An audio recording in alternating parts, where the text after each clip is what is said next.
Hola a todos, buenos días, sean muy bienvenidos en nombre de la Universidad Autónoma de Chile y la Universidad Politécnica y Artística del Paraguay. Agradecemos nuevamente la presencia en este evento, en este ciclo de charlas, webinars, denominado "Y Educación, la oportunidad que nos abre el confinamiento". Después de solucionados los pequeños problemas técnicos de último momento que se nos presentaron y que, bueno, de alguna manera también nos permite vivenciar lo que es la educación virtual, porque no vamos a estar ajenos a este tipo de situaciones. Así que vamos a tomar esta situación como una suerte de aprendizaje más, un aprendizaje significativo dentro de lo que es esta experiencia.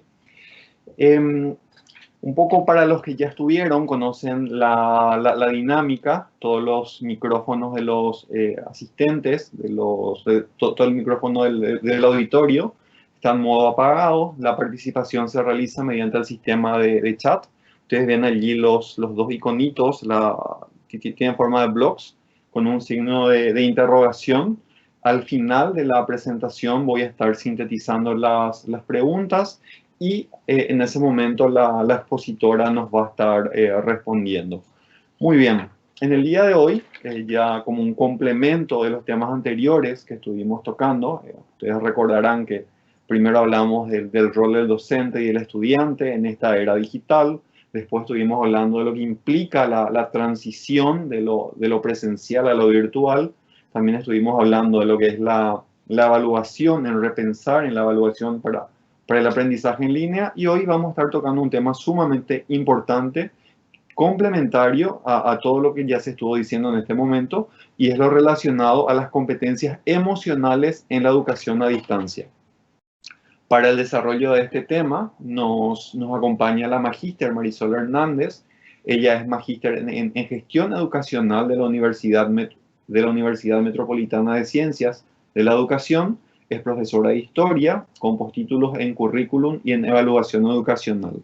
Es además directora de informática educativa en la Universidad Autónoma de Chile y docente de posgrado en universidades chilenas.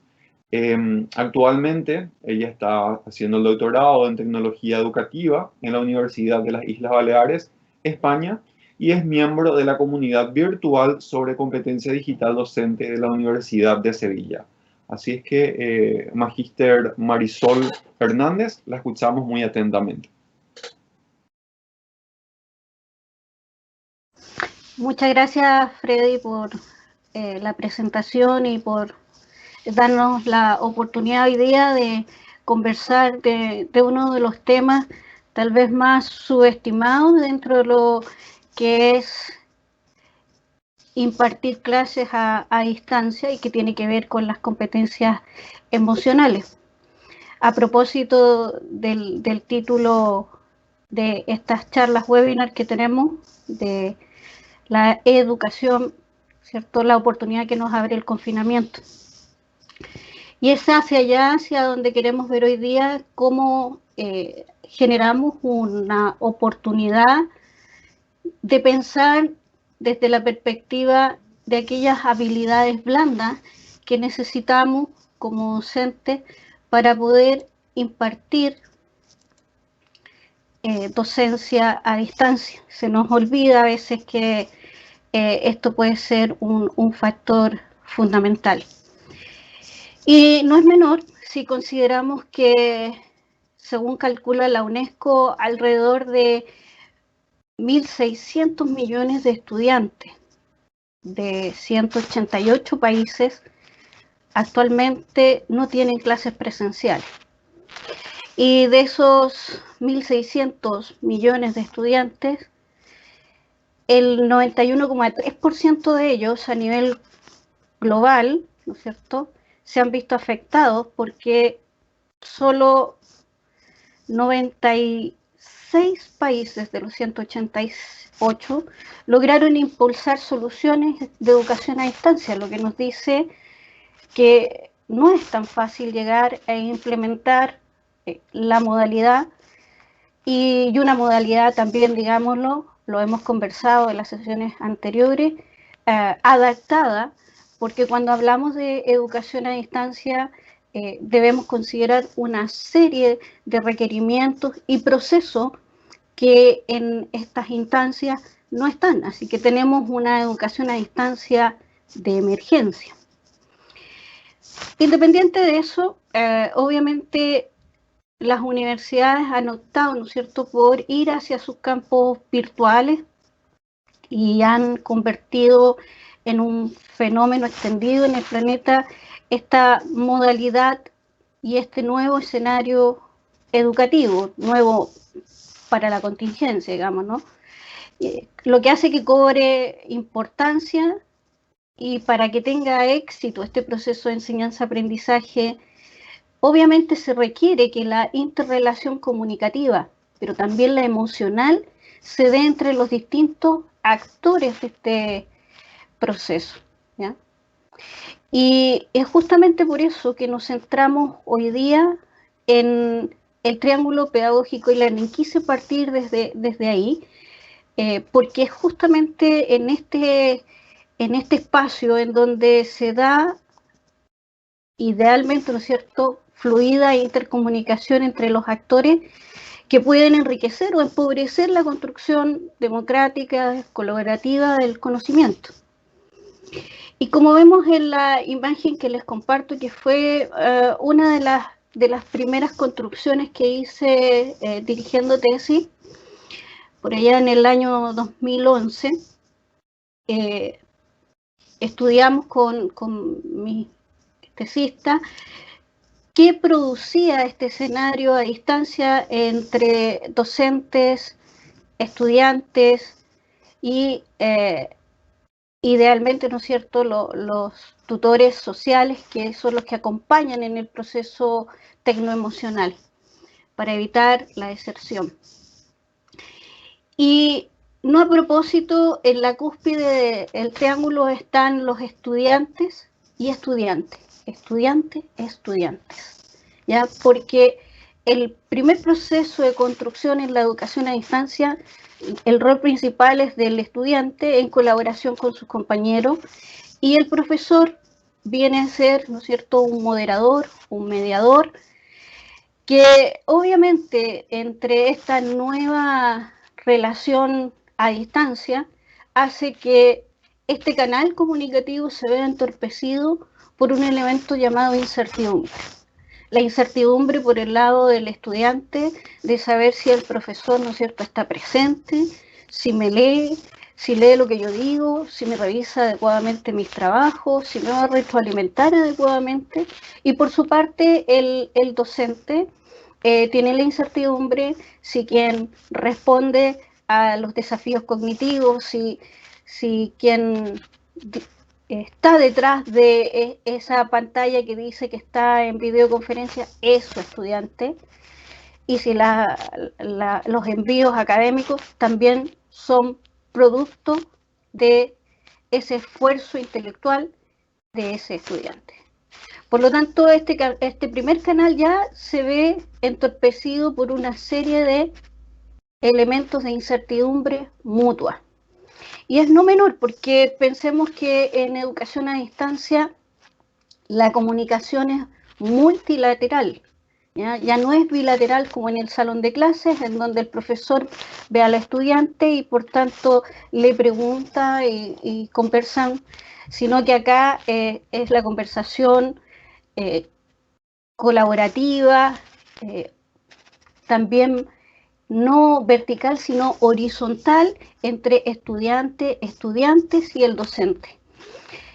Y obviamente para que toda esta logística funcione adecuadamente hay que tener presente que se aprende de una forma no distinta a la presencialidad, pero sí debemos considerar elementos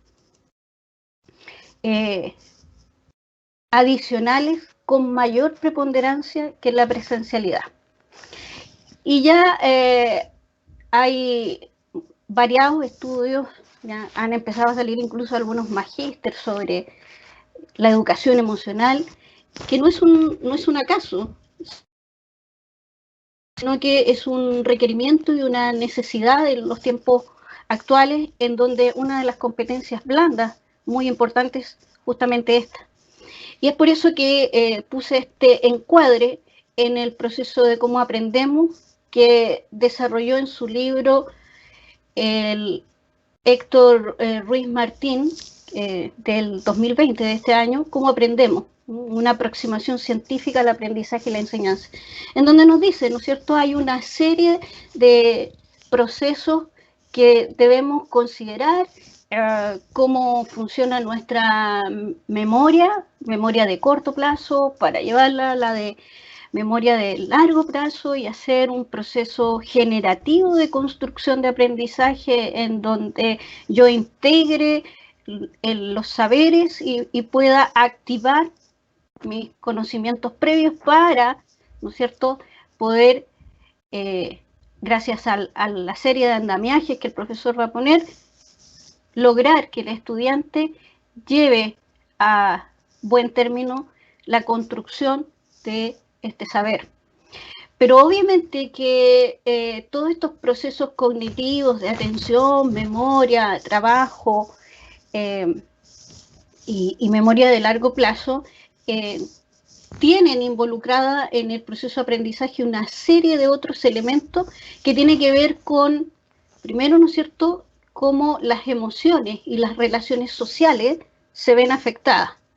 Y dentro de esas, tanto los factores socioemocionales como es la activación, la motivación que hablaba la doctora Ivory Mogollón en la primera videoconferencia, y la cooperación que necesitamos que se genere, y por lo cual era importante, ¿no es cierto?, la retroalimentación a través de adecuadas actividades que nos decía la doctora Marta Lucía Orellana, como también adecuada construcción de rúbricas que nos decía el doctor Lázaro.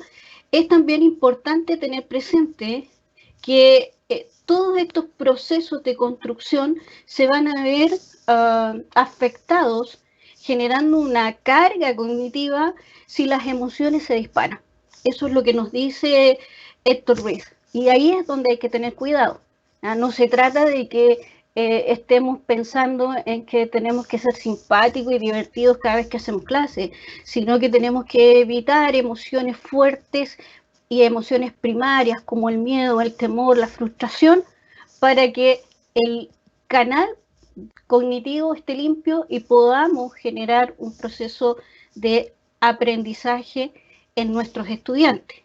Y eso obviamente implica que nosotros tenemos que implementar una serie de estrategias para que deliberadamente todo el proceso de autorregulación, entiéndase autocontrol, metacognición, autorregulación emocional, sean lo más factible para que este proceso se lleve de la mejor forma posible. Y es ahí entonces en donde entramos a comprender que hay, al menos, ¿no es cierto?, existen hoy declaradas por Daniel y Michael Chabot en el 2009, quienes escribieron el libro Pedagogía Emocional, Sentir para Aprender, cuatro ámbitos de competencia implicadas en el aprendizaje, ¿ya?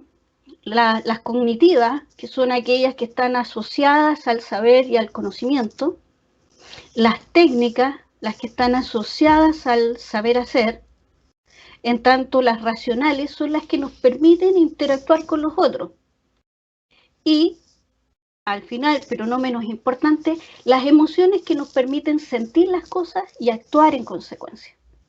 Justamente estas últimas son las más importantes para el éxito en todas las tareas, porque si este es deficiente, si se perturba, hace que todas las otras se vean afectadas, ¿ya?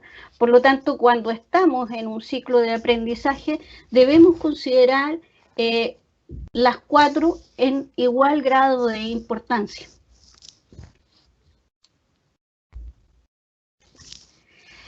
Pero si agudizamos más la mirada, ¿ya? Y nos vamos ahora precisamente a estas competencias emocionales que como docentes debiésemos desarrollar y debiésemos utilizar cuando estamos impartiendo docencia a distancia. ¿Cuáles son? Bueno, Johan Baelo en el 2009 nos planteaba que existen dos grandes grupos de competencias emocionales, ¿ya? A partir de los planteamientos de Goleman, que ya había hecho un trabajo muy profundo de abordar las emociones como un proceso importante dentro de la educación. Y entonces, Baelo nos plantea, ¿cierto?, que las competencias intrapersonales son aquellas competencias o conjunto de habilidades de autoconocimiento, autoestima, automotivación, el estilo atribucional y la resiliencia para lograr el éxito en el aula virtual, ¿ya? Todas ellas permiten que como docentes reflexionemos sobre nuestras emociones y estados anímicos. Eso permite también que inhibamos respuestas que puedan generar efectos no deseados, adversos en el emprendimiento de las metas propuestas para nuestra propia iniciativa o para las de nuestros estudiantes. Y en la forma en cómo se superan esas dificultades y en los juicios que se hace de sí mismo. En esencia, estas competencias son claves para la forma en cómo el docente realiza la mediación al momento de comunicarse, ya sea sincrónica o asincrónicamente con los estudiantes, así como también la forma en que orienta su acción respecto del logro de objetivos ya a nivel personal y académico. Estas competencias son tal vez las más difíciles de apalancar cuando nosotros generamos cursos de certificación o preparación para docentes a distancia.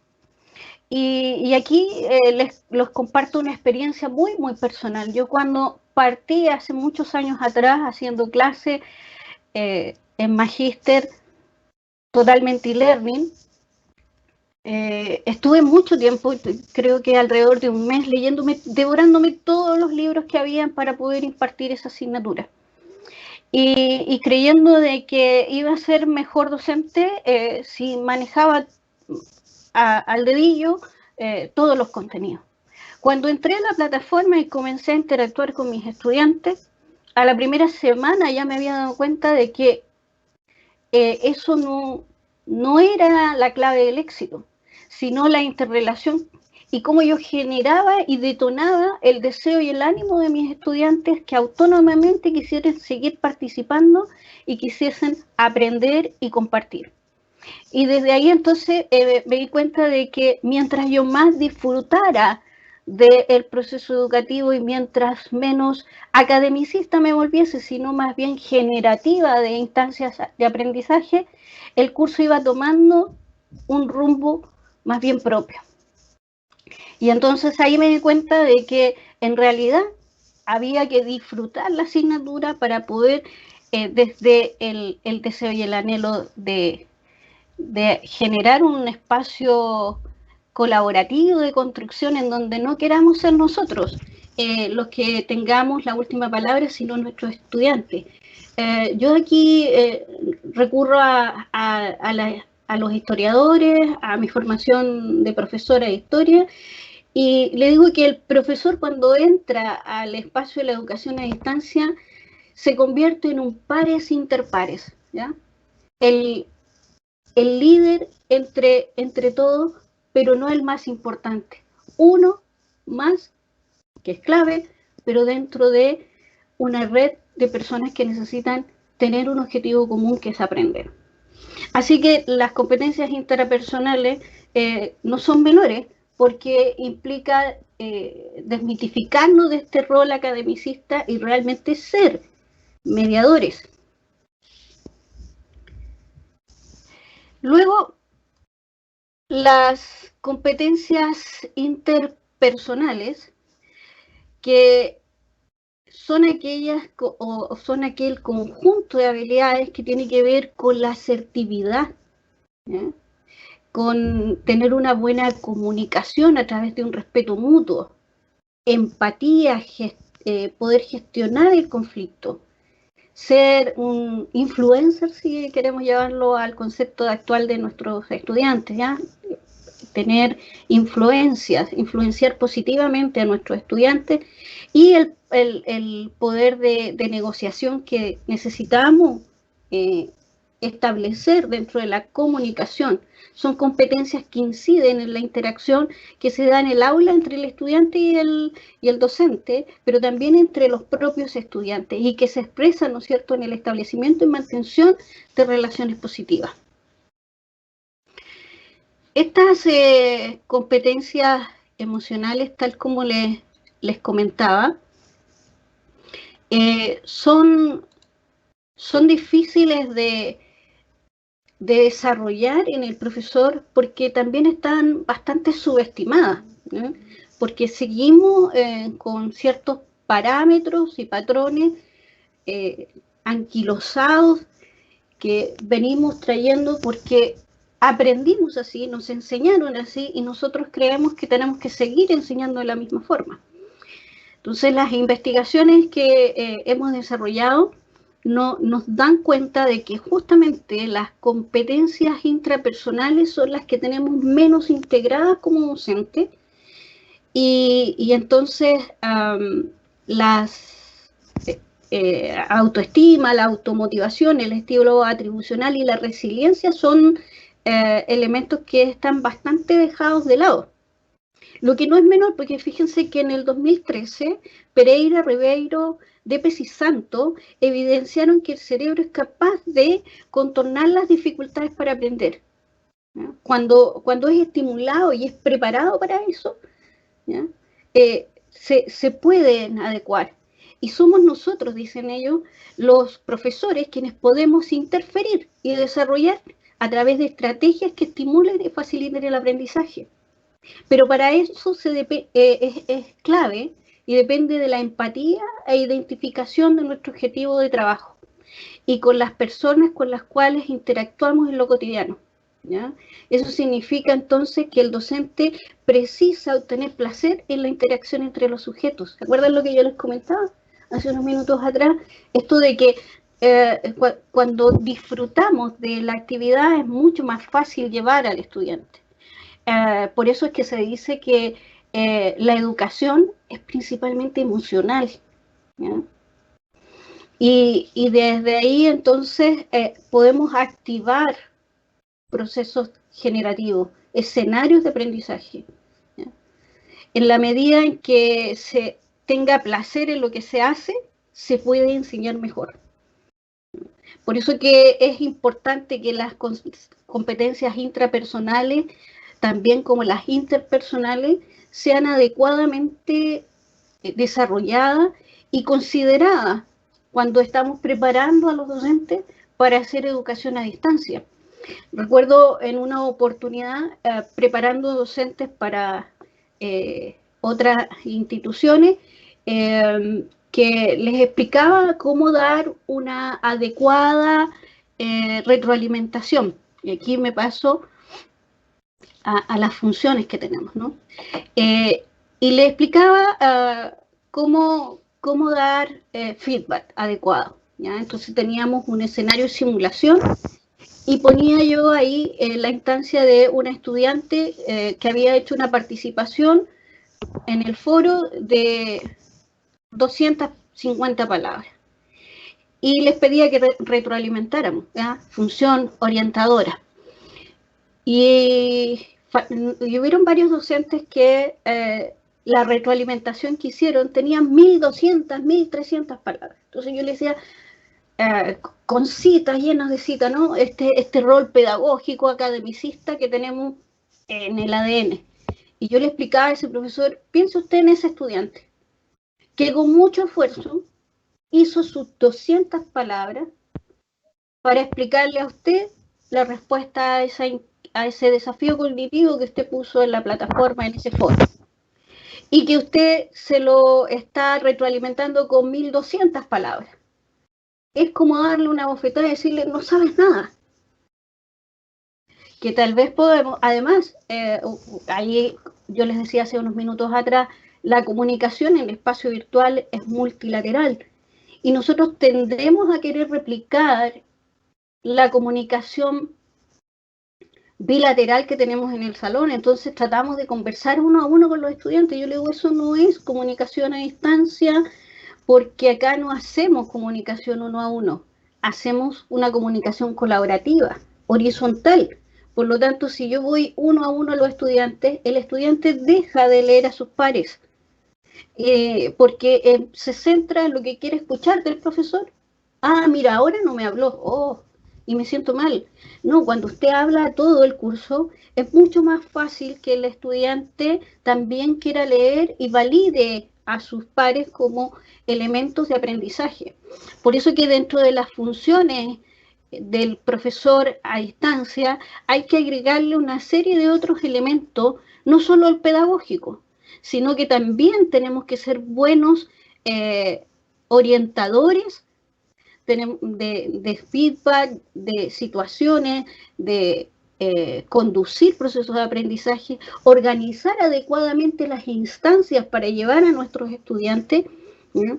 Técnicamente no es que tenemos que saber usar toda la tecnología, pero sí aquella que es elemental, y entender que puede ser que nuestros estudiantes tengan algunos inconvenientes y que tengamos que ayudarlos a superar esos elementos que pueden interferir en su proceso educativo, porque tenemos malamente configurado, ¿ya?, que nuestros estudiantes, por la década en la que nacieron, son inmigrantes, o sea, nativos digitales, a diferencia de nosotros que somos inmigrantes, y que por tanto traen en el ADN las competencias digitales, y eso es un error funesto.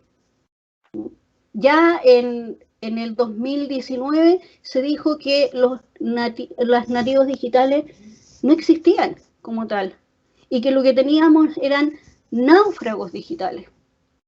Entonces tenemos que también dar un espacio a explicar técnicamente qué es lo que esperamos que nuestros estudiantes hagan, y si hay ciertas limitantes, poder esclarecerlas.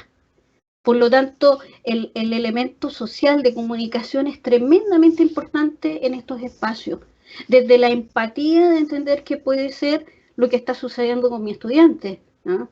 Hay una serie de videos de youtubers dando vueltas donde ellos se ríen de nosotros como docentes, donde dice, se me están acabando los minutos, profesor, y empiezan a hacer como que ya, y se empieza a cortar, claro, porque también ahí ellos van demostrando la falta de empatía respecto de situaciones que pueden ser tan divertidas pero trágicas, o sea, asumir que todos tienen la tecnología adecuada y las condiciones ideales para seguir. Entonces ahí se nos viene la siguiente pregunta, ¿qué pasa con nuestros estudiantes? ¿Cómo están ellos?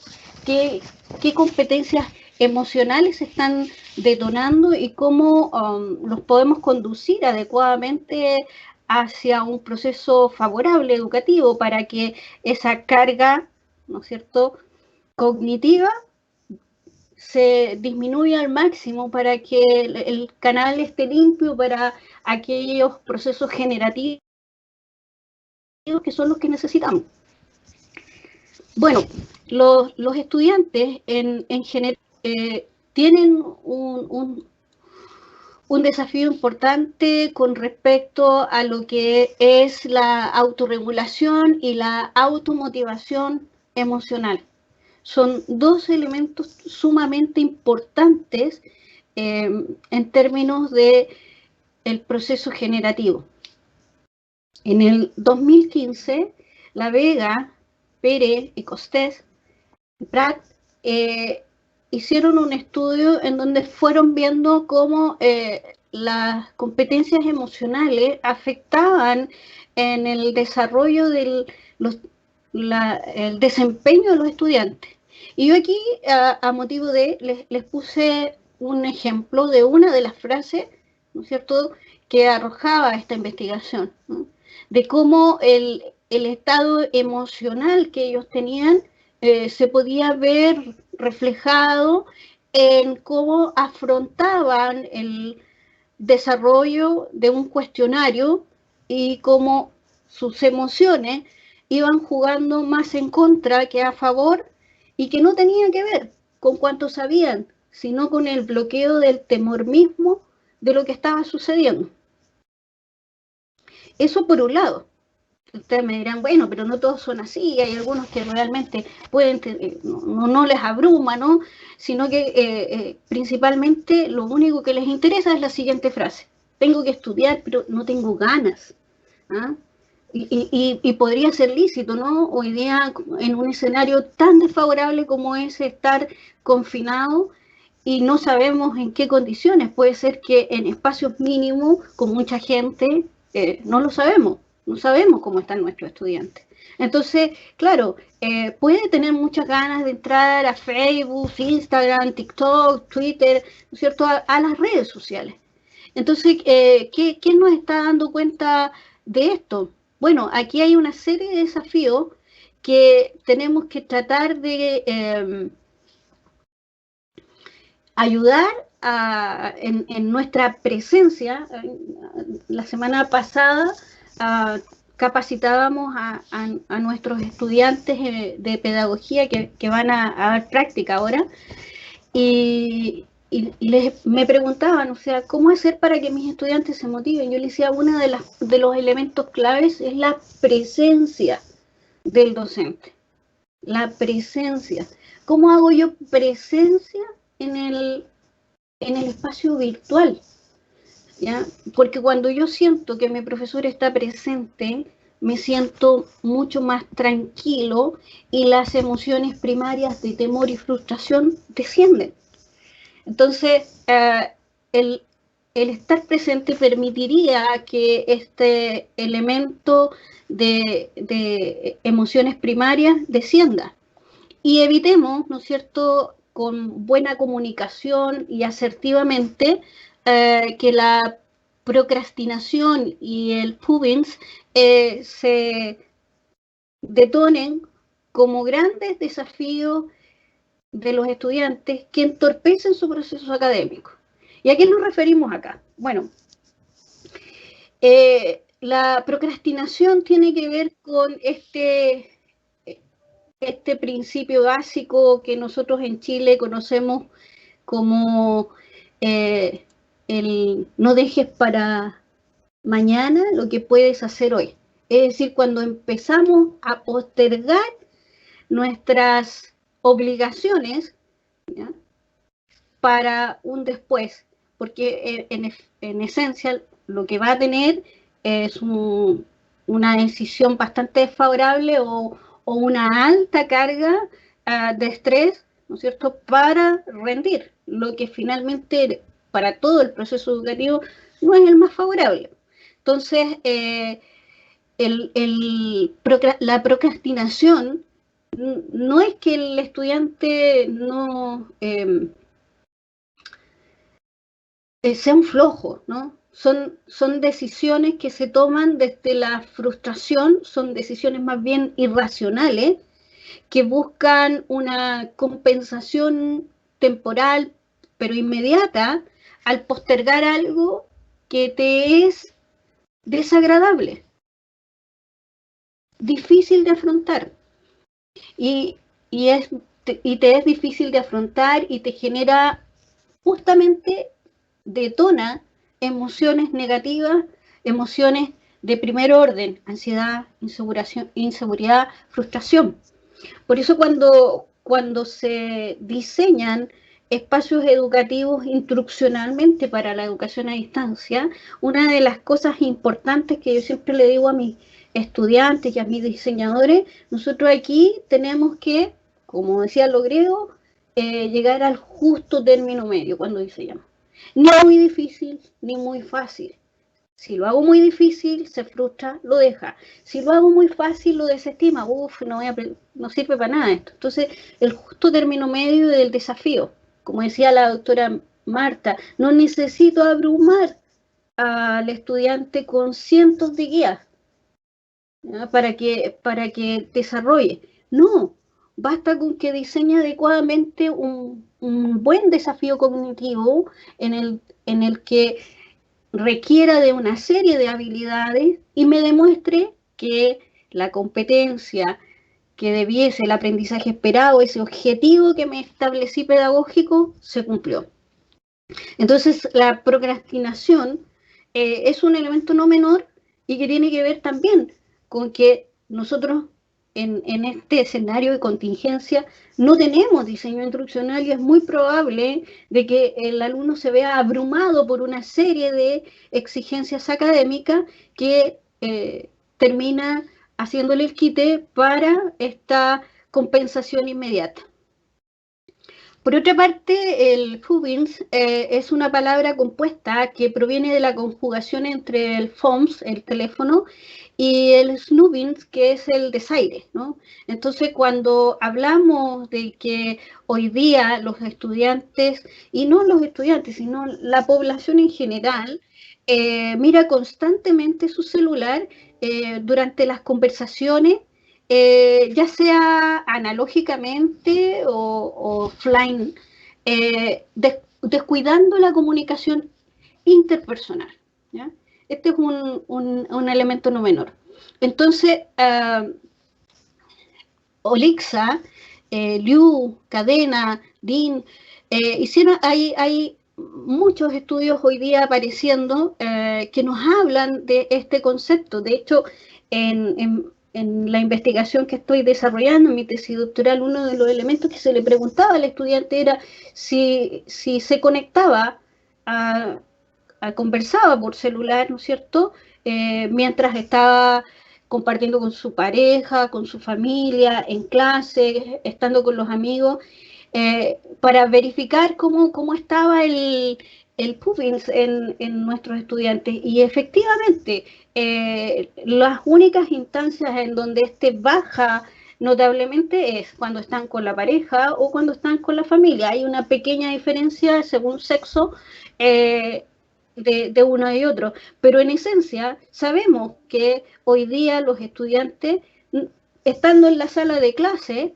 se conectan al celular. Entonces, el que lo hagan cuando están a distancia es mucho mayor y es mucho más probable que suceda, ¿ya? O sea, en rigor, ¿no es cierto?, como decía Remedios Zafra en el 2010, hoy día nosotros, a diferencia de hace 10, 15 años atrás, que entrábamos a nuestra habitación y estábamos solos y nos desconectábamos, ahora entramos a nuestra habitación y estamos absolutamente conectados. Es ahí donde empezamos a abrir redes sociales, a ver qué está pasando en el mundo. Entonces, hablamos de un cuarto propio conectado. Entonces, ¿cómo hacemos para que estas adicciones de tecnodependencia y interferir y desplazar nuestras labores educativas no nos hagan ruido? Bueno, tal como yo les decía, ahí hay que generar buenas rutas de aprendizaje para nuestros estudiantes, decirle por dónde queremos que camine, llamarlos a hacer listado de actividades, organización de prioridades. También nosotros debiésemos hacer eso para poder disminuir nuestras cargas cognitivas y a establecer horarios de trabajo en donde estudio, descanso, comida, compartir con los seres queridos sean parte del flujo diario.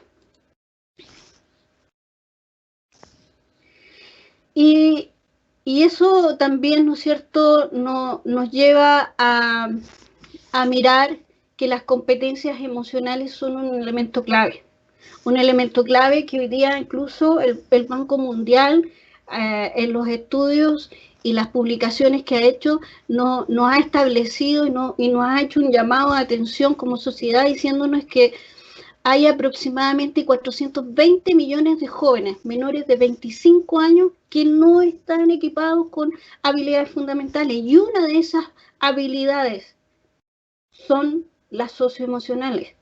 Entonces, ellos establecen y manifiestan que justamente estas habilidades, cuando son bajas, perpetúan la pobreza y la desigualdad, Por lo tanto, el desarrollo de habilidades puede reducir el desempleo, aumentar el ingreso y obviamente mejorar la calidad de vida de las personas.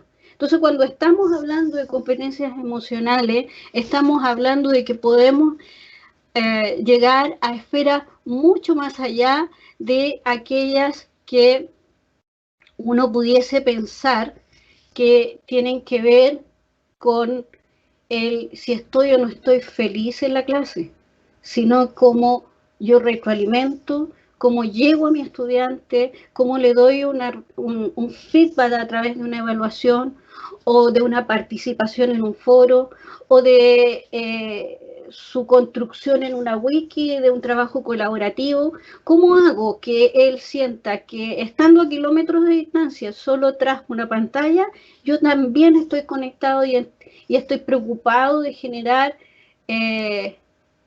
acompañadamente mi proceso educativo en él? Y ahí entonces es donde quiero tomar las palabras de Vizquerra, que nos dice que cuando entramos en el desarrollo de las competencias emocionales, debemos incluir la dimensión ética y moral, que también son competencias que están establecidas como competencias digitales básicas, ¿no? Y que se nos olvida. Por eso es que en los colegios, por eso es que en las universidades, por eso es que en el sistema educativo en general hay, ¿no es cierto?, ciberacoso, hay ciberbullying, ¿no? Entonces, ¿por qué hemos trasladado lo que conocemos en el mundo analógico al mundo digital? Se replica lo que hacemos, se evidencian nuestras falencias y obviamente desde esa perspectiva tenemos el desafío como educadores de hacernos cargo también de desarrollar estos elementos, ¿ya?, ético y moral.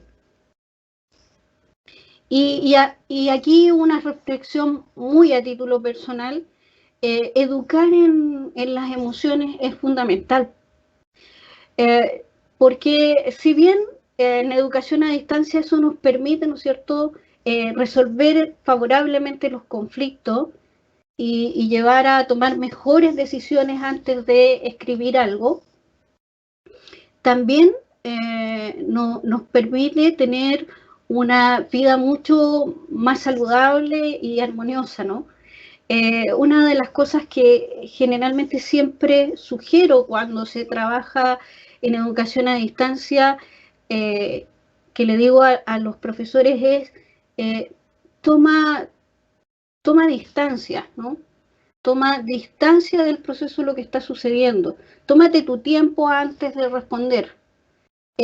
Piensa empáticamente, porque hay una serie de elementos que tú no estás visualizando y que son propios del ámbito analógico, que a distancia no están. La comunicación no verbal no la tenemos. Solo vemos lo que el alumno nos escribe o nos produce y nos entrega. Por lo tanto, a veces el mensaje puede no ser el más confiable respecto a todo el contexto. Entonces, si respondemos desde la inmediatez, podemos equivocar el camino, podemos desmejorar desfavorablemente ese proceso cognitivo del estudiante, detonando emociones primarias que no van a ayudar, sino que van a entorpecer el proceso educativo. Y agradecer, ¿no es cierto? Acá les dejo una serie de referencias para aquellos que quieran profundizar en estas temáticas, y dejarlos invitados también a considerar que las competencias emocionales, tanto en los estudiantes como en los docentes, es un elemento diferenciador del proceso generativo del aprendizaje. Podemos crear un escenario virtual maravilloso que, si no sabemos conducir, no va a servir de nada, porque va a cerrar la persiana al estudiante, se va a bloquear y no vamos a lograr ese tan anhelado desarrollo próximo de nuestro estudiante. Muchas gracias por escucharme esta mañana.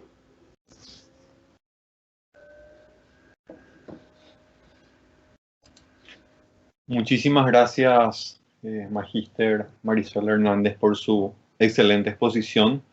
Justamente en la medida que usted estuvo hablando, aquí la audiencia estuvo ya interactuando, felicitando por la claridad de la exposición, justamente también valorando la importancia de un tema, como muy bien usted dijo al comienzo, se refiere a aquellas habilidades blandas, muchas veces subestimadas, como que le ponemos primero énfasis a los demás aspectos y bueno, dejamos de lado a este aspecto, a esta dimensión tan importante y tan fundamental para ese proceso de enseñanza-aprendizaje. Bien, entre las diferentes consultas que fueron llegando, se pueden ir agrupando en 5 grandes temas, entiendo yo. La primera de ellas hace mención bueno, leo textualmente. Al decir no hay que comunicarse de a uno con los alumnos, se refiere que ya no hay que responder a las preguntas individuales. Es la pregunta, ¿solo videoconferencias, debates, etcétera? ¿O qué exactamente implica esa cuestión realizada por usted de no hay que comunicarse o no hace falta comunicarse individualmente con cada uno de los alumnos? Perfecto. Bueno, acá principalmente cuando yo sugiero no la comunicación bilateral, sino la multilateral, no significa que no tengamos que responder las dudas de los estudiantes, sino que cuando el estudiante va a participar en un foro, a hacer una consulta o en una videoconferencia estamos, la idea es hablar a él, pero hablar a todos, ¿no? Partamos con la imagen que les puse al principio de el triángulo pedagógico y learning, ¿no? En donde en la cúspide está el estudiante, pero junto a sus compañeros. Entonces, cuando él hace una consulta o ella hace una consulta, la idea es que le respondamos tanto a ella, pero que incluyamos al curso, ¿ya? Porque no es solo ella la que se va a ver beneficiada. Entonces, a título personal, pero incluyendo a los compañeros. Mira, estimada, ¿no es cierto?, Luisa y curso, tal elemento, y entonces incluimos al resto. Porque si empezamos a responder a título uno a uno sin incluir a los otros, entonces es ahí donde volvemos a hacer una comunicación bilateral y empezamos a tratar de replicar un modelo casi personalista que no es la función de la educación a distancia, que es colaborativa, que es una construcción social multilateral. Y desde esa perspectiva, entonces, obviamente, ir uno a uno no es favorable. Y no es que uno no vaya a hacer videoconferencias, no, todo lo contrario. Uno puede hacer videoconferencias, pero trasladando la actividad también a nuestros estudiantes, haciendo que todos ellos participen. Excelente. La segunda consulta o el segundo grupo de consultas se refiere justamente a unos consejos prácticos que usted pudiera darnos para conseguir que los estudiantes interactúen en ese ambiente, porque se hace mención a que es mucho más fácil conseguir esto en un espacio presencial. Solicitan técnicas para elevar la autoestima de los chicos que están inmersos en procrastinar y en el pubbing. Perfecto. Bueno, aquí yo voy a tomar un poquito de las palabras de la doctora Marta Lucía Orellana, que nos hablaba de la técnica del sándwich, ¿ya? Yo no le conocía ese nombre, pero también en el hacer me di cuenta de que esa técnica era muy buena, ¿no? Siempre y cuando damos retroalimentación, y una de las funciones claves en la educación a distancia es justamente la función orientadora. Entonces, cuando nosotros estamos dando retroalimentación a nuestros estudiantes, estamos dando directrices, primero partimos siempre desde el elemento favorable, rescatando ese esfuerzo que hizo. Puede ser que el producto final no haya sido el mejor, pero no nos vamos a centrar en eso primero, porque si no inmediatamente lo vamos a llevar a estas emociones primarias y vamos a cerrar la cortina de la comunicación. Entonces, como decía la doctora Marta Lucía, técnica del sándwich. Primero, la felicitación por el esfuerzo que hizo, luego lo que queremos que mejore y luego nuevamente ponemos el énfasis en hacia dónde tenemos que reconducir aquellas conductas o habilidades que son las que requerimos reforzar. También otra forma de evitar, yo les mencionaba ya en la ponencia, tiene que ver con cuando subimos una serie de materiales, tenemos que también darle ciertas directrices al estudiante para que sepa por dónde abordar la serie de desafíos que le estamos planteando. Entonces, hay posibilidad de constantemente estarle mandando mensajes, ¿ya? Recordemos que las aulas virtuales tienen un espacio llamado anuncios o tablón que conecta la plataforma además con los correos personales de los estudiantes. Entonces nosotros podemos ir ahí constantemente publicando avisos, dándole directrices y ayudándolo a organizar su actividad. Eso va a descender muchísimo la angustia de los estudiantes. No basta con subir 1000 materiales si no le decimos por dónde parta, porque si no es tremendamente abrumador. Y lo otro es irlos educando respecto de organización del tiempo. Y esa forma de educarlo también ahí, recordemos las teorías pedagógicas del conductismo, es decir, también reconduciendo, reforzando positivamente, ir haciendo llamados de atención, ¿no?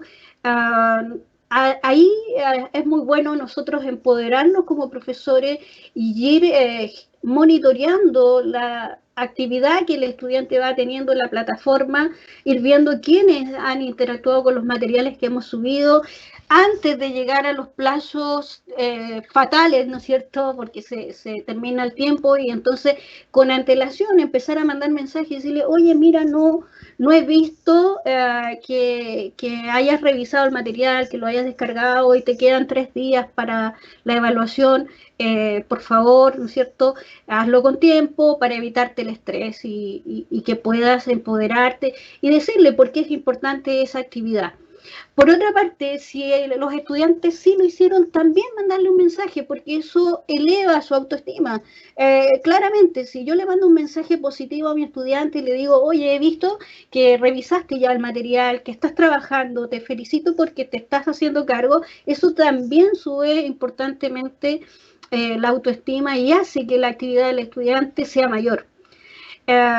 La presencia del profesor, ese mensaje, ese ir monitoreando, sin lugar a dudas que hace que el FUBIN y que la procrastinación baje en forma importante. Yeah.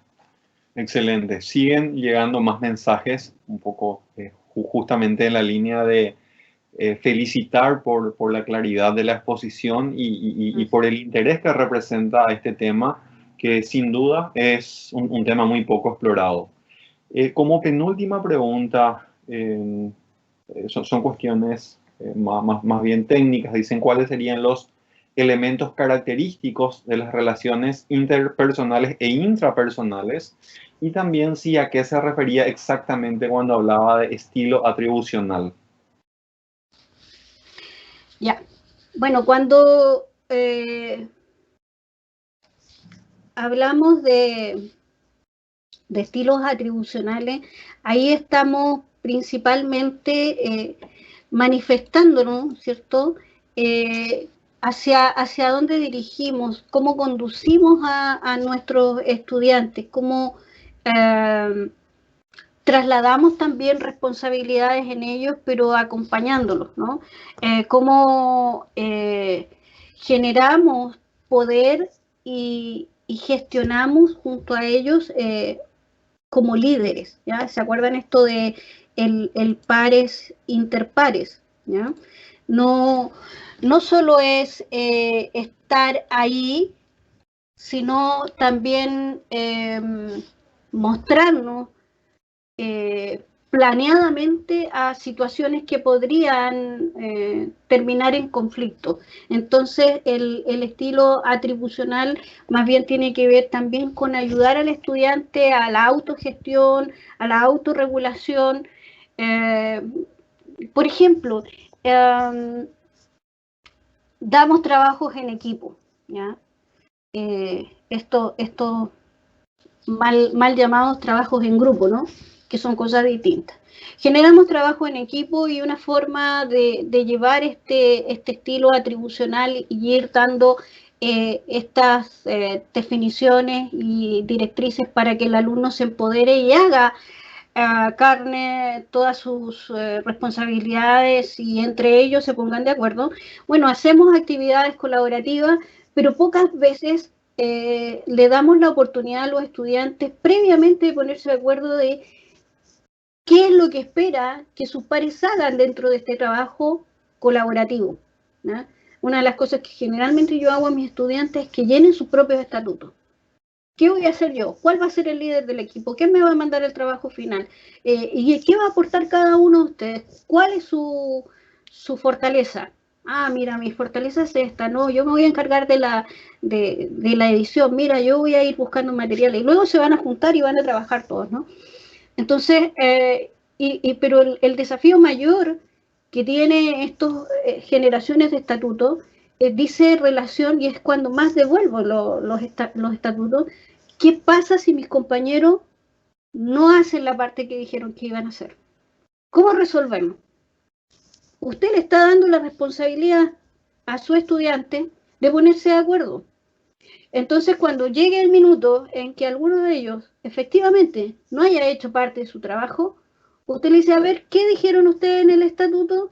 Ah, miren, porque a veces ellos son muy buenos para darse palmaditas en la espalda, entonces nadie quiere decir, oye, si tú no trabajas, no vas a llevar nota, porque hay equipos que derechamente lo dicen, pero hay otros que dicen, no, solidariamente lo vamos a afrontar. Ya, lo puedes afrontar solidariamente la primera vez, pero ya la segunda vez no vas a tener la misma gana de colaborarle al compañero que no trabajó nada. Entonces ahí miramos los estatutos y le digo, bueno, recordemos, ¿qué dijeron? ¿Qué definieron? Ah, que lo íbamos a hacer solidariamente y entonces que si él no podía lo hacíamos nosotros y todos llevamos nota. Entonces, ¿quiénes llevan nota?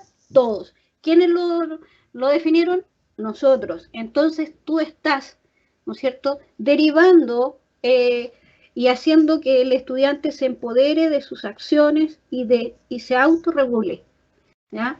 Evitar caer, siempre me dicen, sobre todo cuando se diseñan espacios en aula invertida, ¿no? Y me dicen, pero ¿qué pasa si el alumno no leyó? Ah, y yo le digo, bueno, si usted va a ceder, empezar a explicar clase tradicional porque no leyeron, entonces nunca va a hacer aula invertida porque nunca va a lograr que el estudiante se empodere de la función que debe tener, que es de ser un actor activo.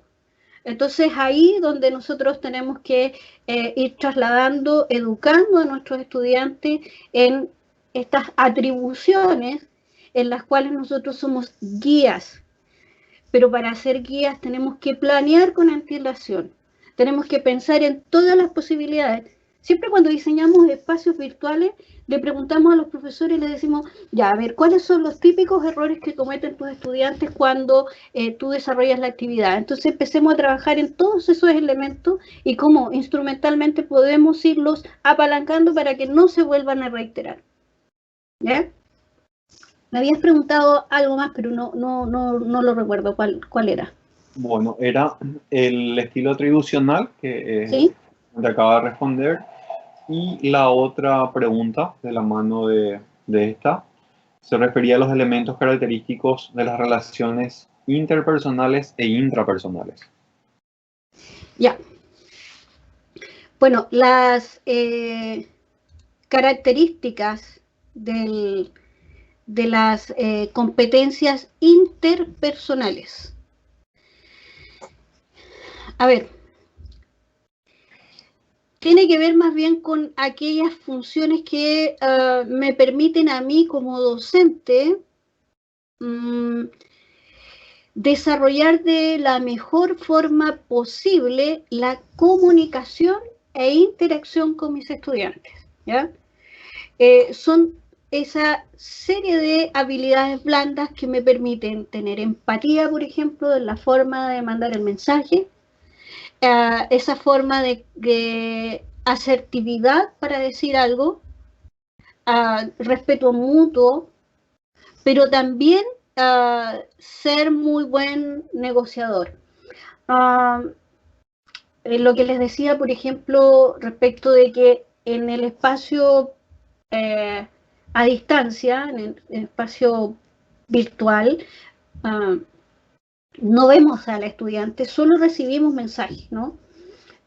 Hay un investigador llamado Bailey, él habla mucho de el metaverso, que es lo único que uno ve, que es esta construcción de mensajes que tenemos de nuestros estudiantes, ¿ya?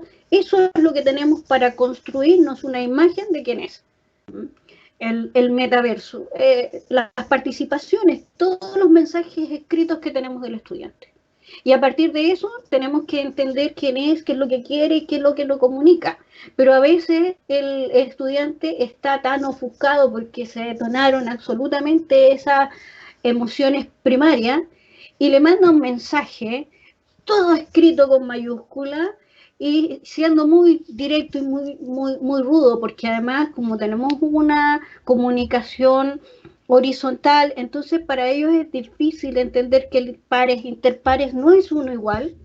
Entonces el profesor se ofusca y dice, mira lo que me dice, mira cómo me está exigiendo, mira cómo... Entonces uno le dice, oh, momento, cálmate, cálmate, ¿ya? Primero, tomarlo con distancia, ¿ya? Tómalo con empatía y sea asertivo y respetuoso al momento de responder. Y para eso es mejor tomarse un tiempo. Esas son competencias interpersonales, ¿ya? Competencias intrapersonales. Autoconocimiento, autoestima, automotivación, resiliencia para replantearnos que a lo mejor no conducimos adecuadamente, a lo mejor nos faltó algo, ¿no? A evaluar nuestras conductas, redirigirnos.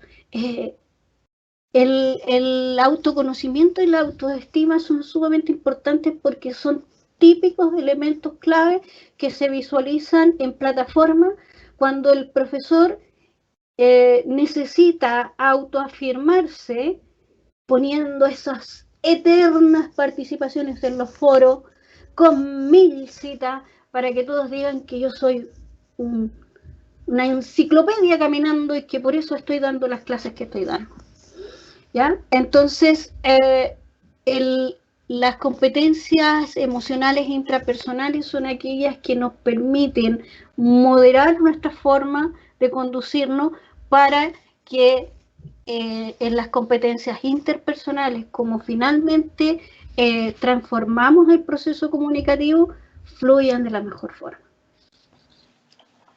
Perfecto. Y para terminar, una serie de preguntas que vienen un poco el contexto en el cual se hizo una de ellas. Y dice, al realizar una comunicación horizontal, colaborativa y democrática en la formación de las personas que no tienen conocimientos previos en la materia de estudio, aparentemente posibilitan una educación de mejor calidad en la medida que los estudiantes no tengan interés en generar autoconocimiento.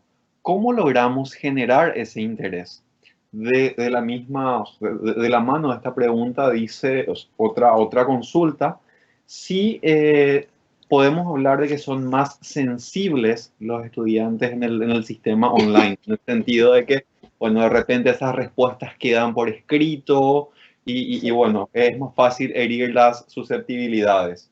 Y por último, consultan si usted considera que sería adecuado agregar al currículo el concepto de ciudadanía digital.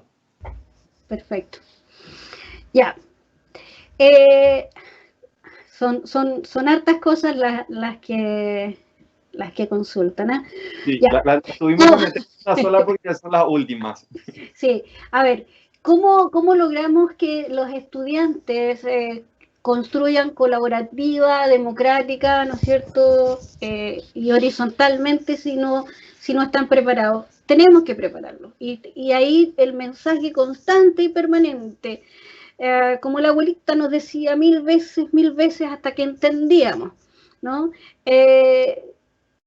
Sobre todo en los foros. Es ahí donde uno construye colaborativamente. Entonces yo soy majadera, mando mensajes por todos los canales que me permita la plataforma una y otra vez. Y les digo lo mismo. Yo siento, yo pienso, no construye saber. Mi estimado, a menos que usted sea una lumbrera y el próximo Skinner o Goleman o quien usted quiera decir, para que no tenga que referenciar a nadie, dígamelo y yo me sentiré honrada de tenerlo como estudiante, pero de lo contrario, me pone la cita bibliográfica, me pone la referencia porque usted algo leyó para poder participar en este espacio. El yo siento, el yo pienso, no son válidas. Entonces tenemos que educar a nuestros estudiantes respecto de que cuando estamos en un espacio virtual de construcción colaborativa y democrática, hay que hacerse cargo de que lo que estamos diciendo lo decimos porque leímos algo y tienen que referenciar. Ahí tiene que ver la ética, ahí tiene que ver la honestidad, tiene que ver el tema del plagio. Más allá de ponerme en una plataforma, un sistema que filtre y me diga cuánto fue el índice de plagio de mis estudiantes, cómo yo los educo respecto de que hay referencias, hay literatura y eso se tiene que utilizar y decir. También entregar y trasladarle atribucionalmente, ¿no?, al estudiante estatutos, normas de protocolo de cómo se trabaja, porque efectivamente todo queda escrito en plataforma y eso es uno de los elementos claves que no debemos olvidar. Por eso que es tan importante para las competencias emocionales para el profesor, porque lo que diga va a quedar por escrito para siempre. El estudiante le puede tomar captura y mire lo que el profesor me dijo, ¿no? No es lo que queremos. Y la última me habían dicho que si eran muy sensibles, bueno, tiene que ver también con esto, ¿no? Es distinto decirle algo mirando a una persona en donde me puede ver el gesto, me puede ver la cara, me puede ver todo mi lenguaje no verbal versus al escrito. Entonces es ahí donde tenemos que, tal vez no es que sean muy sensibles o menos sensibles, pero uno tampoco sabe lo que hay al otro lado. Y eso es mirar empáticamente y aquí es como recordar esa frase donde a uno le decían que la vaca se acuerde que algún día fue ternero, ¿no? Es decir, que el profesor se acuerde algún día que fue estudiante. ¿Cómo te hubiese gustado a ti que te hubiesen tratado? ¿Cómo te hubiese gustado a ti que te hubiesen retroalimentado? A eso nos referimos, ¿ya? Y eso obviamente tiene que ver con empática y asertiva y respetuosamente decirle al estudiante lo que necesitamos que él haga. Más allá de que sean más o menos sensibles, tiene que ver con que uno no sabe lo que está pasando en su contexto. Puede ser que este chico, o esta chica, esté tremendamente abrumada porque está tratando de hacer su mejor esfuerzo, porque tiene un plan de datos limitado, porque se peleó con todo el mundo para que le dieran un rato de internet o el computador, mientras el resto grita, juega y se puede sentir hasta frustrada porque el resto de la casa está en otra dimensión, ¿no? Yo misma me acuerdo hace unas semanas atrás, abrumada de muchas horas de trabajo, y me llegaban mensajes y veía por Facebook: si tú no lees un libro, eres un flojo, eres aquí, no aprovechas. Oye, ¿qué te crees para venir a decir eso? Si yo sé lo que tengo que hacer. Eso es lo que tenemos que pensar cuando estamos dándole el feedback a nuestros estudiantes. Y eso implica, tal como era la consulta, de ingresar también, ¿no es cierto?, el elemento de ciudadanía digital. Obviamente, son competencias que tenemos que desarrollar, son parte del currículum al cual tenemos que hacernos cargo. Lo que pasa es que entran a esa esfera negra de las competencias transversales que nadie trabaja, nadie se hace cargo y por lo tanto todos decimos que debemos tener, pero nadie desarrolla. Eso. Excelente. Bueno, Marisol, realmente ha sido un lujo escucharte, no solamente tenerte en todas las conferencias en carácter un poco de moderadora también, sino en esta exposición tan brillante donde en lo personal aprendí muchísimo y creo que también todos los que han asistido a esta videoconferencia van a coincidir conmigo. Bien, ya para terminar, en honor al tiempo, estuvieron haciendo consultas respecto a cuál sería el mecanismo para acceder tanto al material que estuvo compartiendo Marisol como también al video de la exposición. Ambos materiales van a estar disponibles en el curso del aula virtual, al cual se les va a estar invitando a participar. Es decir, todas las personas que se inscribieron, sea para una de las charlas o para todas, inmediatamente van a estar recibiendo las invitaciones, van a poder ingresar al aula virtual y allí van a tener acceso a todas las grabaciones y a todos los materiales que fueron proveídos por los expositores. También mediante el mismo sistema se va a estar autogestionando los certificados al término de este ciclo de videoconferencias.